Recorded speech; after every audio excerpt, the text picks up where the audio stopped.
গল্প প্রেমফুল। কোথা থেকে ফিরলি রে নিংতি দূর?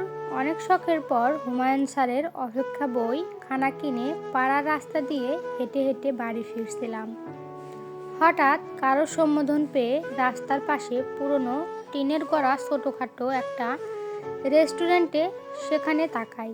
দেখি পায়ের উপর পা তুলে কাঠের চেয়ারে বসে আছে বাবলু ভাই, হাতে রং চায়ের অর্ধ খাওয়া কাপখানা।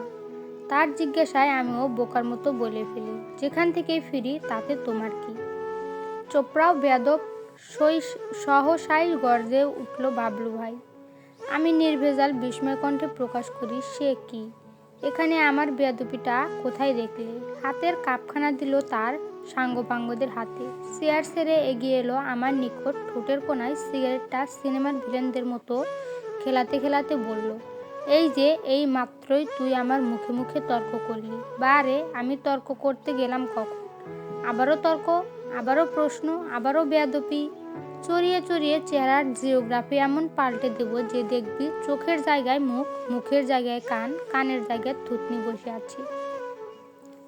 দে দেখি ব্যাগে কি এনেছিস দে, নইলে তোর কপালে কি আছে তা তো বলেইছি। ইস ইস, এই ছোকরা যে কি তা আমার জানা ছিল না। একটা যে ভুল করে ফেলেছি এই ছেলের সাথে তর্কে জড়িয়ে, বেশ ধুরন্ধর লোক কিনা। তোতলানো স্বরে বললাম, না মানে কি দেব? বাবলু ভাই তীক্ষ্ণ দৃষ্টিতে তাকালো, হঠাৎ করে বলে উঠল, তোর হাতে ওটা কি?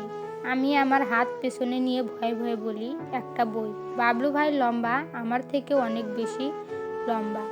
ওই লম্বা পাতলা শরীরে একটা লম্বা হাত, আর ওই হাতটা দিয়েই বইটা আমার থেকে ছো মেরে কেড়ে নিল। আমি হতভম্ব হয়ে চেয়ে রইলাম। বইটা নিজের কাছে নিয়ে নেড়েচেড়ে দেখতে দেখতে বলে, এইটা তোর জরিমানা। জরিমানা? আমার জরিমানা হতে যাবে কেন? আমি কি করেছি? তর্ক করেছিস? কখন? তর্কে জড়িয়েছিস, এটা তাই এটা তোর জরিমানা। যা ভাগ, এটা আর পাবি না, ফোট। না, এটা লাগবে আমার, ফেরত দাও আমার বই। হাত রেখেছে মাথার উপর উঁচিয়ে, তার তালু ফাঁকে আমার বই। আমি যতই বললাম দিয়ে দিতে, দিল না। দিল তো নাই, উল্টো ঠোঁটের জ্বলন্ত সিগারেটটা বয়ে ধরালো। সঙ্গে সঙ্গে হেসে উঠল, সাথে তোর সাঙ্গপাঙ্গরাও। আর আমি হু হু করে কাঁদতে কাঁদতে বাড়ি ফিরলাম। বইটির শোক কাটাতে পারলাম না। হুমায়ুন স্যারের বই পড়তে আমার খুব ভালো লাগতো। তাই তো যখন স্কুলে পড়তাম বান্ধবীদের থেকে ধার নিয়ে পড়তাম, নিজের একটা বই থাকবে সেই ভেবে মামার দেওয়া পুরো 1 বছরের হাত খরচা জমিয়ে বইটা শখ করে কিনলাম। আর আমার শখের গায়ে আগুন ধরালো ওই বাবলু মাস্তান। বাবলু ভাইয়ের বাবা মারা গিয়েছে সেই ছোট থাকতেই, আর মা গত হয়েছে 4 বছর হয়েছে। এখন একা একাই থাকে। মামা তাকে নিচে বাইরের রুমটা দিয়েছে। পটের বিবি হয়ে না ঘুরে হাতে হাতে কটা কাজ করলি তো পারিস। কিছুক্ষণ হলো বাড়ির সকল কাজ সেরে বই নিয়ে পড়তে বসছিলাম, এর মধ্যেই মামি এসে কথা বলল। মামির কথায় বইখানা রেখে বললাম, কাজ তো সব শেষ করে এসেছি মামি। তোমার বাসন হাঁড়ি পাতিল সব মাজা শেষ। রান্নাঘর ঝাড়ু দিয়ে এসেছি, ঘর ঝাড়ু দিয়েছি, বাসি ময়লা তাও ফেলে দিয়েছি, এসেছি উঠোন ঝাড়ু দিয়েছি, সবজিও কেটে দিয়েছি, তাইফা সাইফার নাস্তাও বানিয়ে দিয়েছি।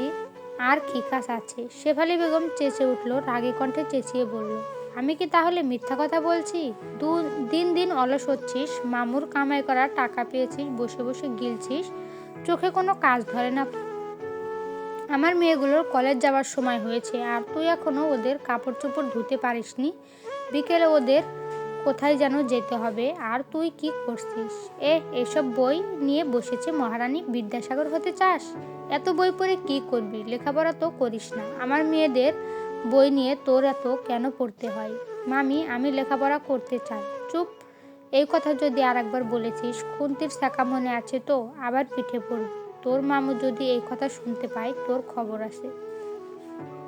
মেট্রিক পর্যন্ত তোরে পড়িয়েছি, এটাই অনেক। এখন বাড়ির কামকাজ করবি, ভালো পোলা পাইলে একটা বিয়ে দিয়ে দিব, ততদিন এমনিই থাকবি।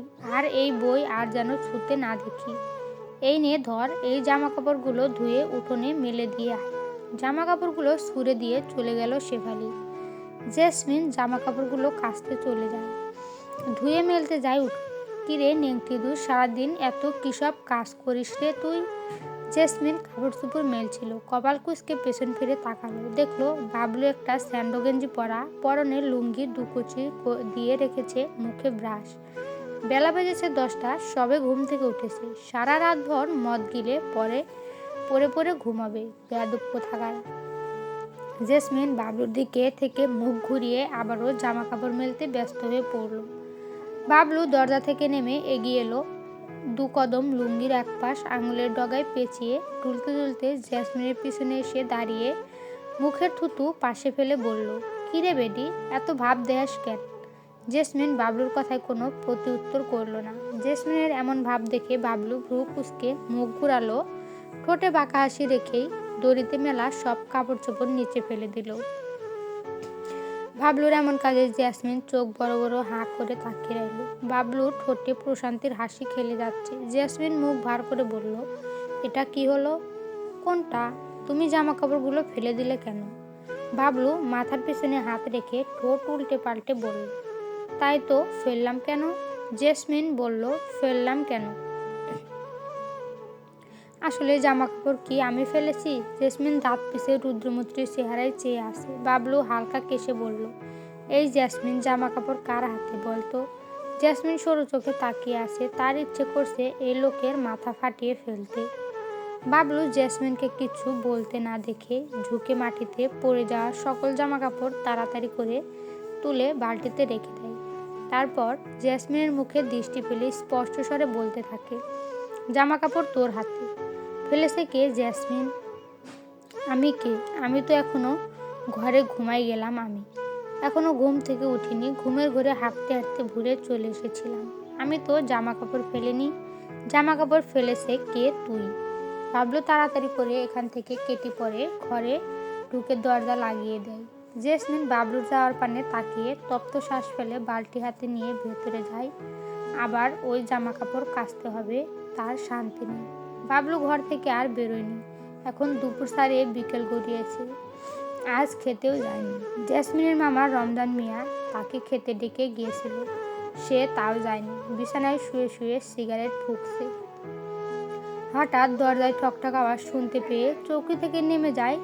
দরজা খুলে সামনে দেখতে পায় জেসমিনকে, হাতে একটা প্লেট। জেসমিন বাবলুকে সরিয়ে ভেতরে ঢুকে বিছানায় গিয়ে বসে। ব্যবসা একটা গন্ধ পেতে নাক ছিটকে বলে ওঠে, সিগারেট খাচ্ছিলে? স্যা, কি দুর্গন্ধ, বমি পাচ্ছে, সি। হাতে সিগারেটটা বাইরে ছুঁড়ে ফেলে হাত দিয়ে ধোঁয়া সরাতে সরাতে বিছানায় এসে বসে।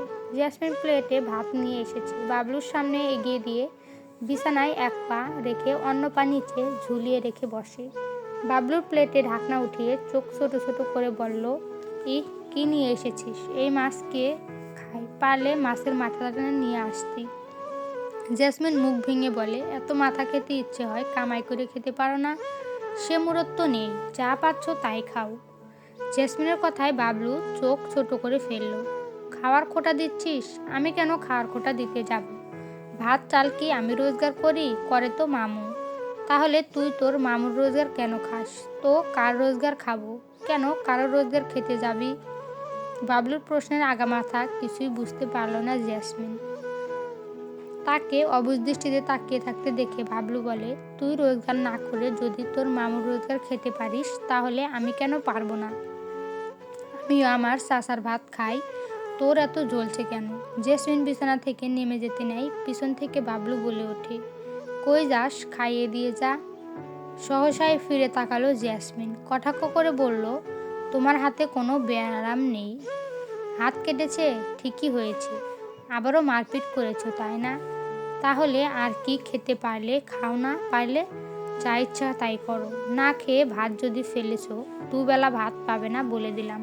জেসমিন একটা তাও মেরে বেরিয়ে গেল বাবলুর ঘর থেকে। বাবলু জেসমিনের যাওয়ার দিকে তাকিয়ে বলল, ঢং সেমরি কোথাকার, তোর হাতে কি খাবে নিংটি দূর। চলবে। নেক্সট পার্টের জন্য সবাই কমেন্ট করবেন এবং চ্যানেলটি সাবস্ক্রাইব করবেন প্লিজ।